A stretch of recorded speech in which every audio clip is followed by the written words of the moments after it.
ಇವತ್ತಿನ ವಿಡಿಯೋದಲ್ಲಿ KFC style chicken ಪಾಪ್ಕಾರ್ನ್ನ ಹೇಗೆ ಮಾಡೋದಂತ ನೋಡೋಣ ಬನ್ನಿ. ಮೇಲೆಲ್ಲ ಕ್ರಿಸ್ಪಿಯಾಗಿ ಒಳಗಡೆ ಜ್ಯೂಸಿಯಾಗಿ ಸಖತ್ ಟೇಸ್ಟಿಯಾಗಿರುತ್ತೆ. ಮಕ್ಕಳಿಗಂತೂ ತುಂಬಾ ಇಷ್ಟ ಆಗುತ್ತೆ.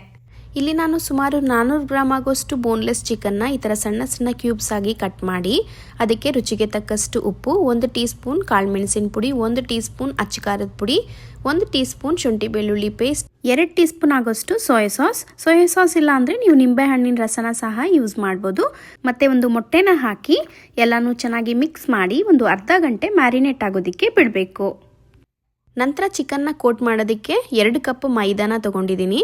ಇದಕ್ಕೆ 1 ಟೇಬಲ್ ಸ್ಪೂನ್ ಅಚ್ಚ ಖಾರದ ಪುಡಿ, 1 ಟೇಬಲ್ ಸ್ಪೂನ್ ಉಪ್ಪನ್ನು ಹಾಕಿ ಎಲ್ಲನೂ ಚೆನ್ನಾಗಿ ಮಿಕ್ಸ್ ಮಾಡಿ ಮ್ಯಾರಿನೇಟ್ ಮಾಡಿರುವಂಥ ಚಿಕನನ್ನು ಹಾಕಿ ಈ ಮೈದಾ ಮಿಕ್ಸರ್ನ ಚಿಕನ್ಗೆ ಚೆನ್ನಾಗಿ ಕೋಟ್ ಮಾಡಿ ಈಗ ಈ ಚಿಕನ್ನ ಐಸ್ ಕೋಲ್ಡ್ ನೀರಲ್ಲಿ 5 ಸೆಕೆಂಡು ಡಿಪ್ ಮಾಡಿ ಆಮೇಲೆ ಅದನ್ನು ಹೊರಗಡೆ ತೆಗೆದು ಸೆಕೆಂಡ್ ಟೈಮ್ ಮೈದಾನಲ್ಲಿ ಚೆನ್ನಾಗಿ ಕೋಟ್ ಮಾಡ್ಕೋಬೇಕು.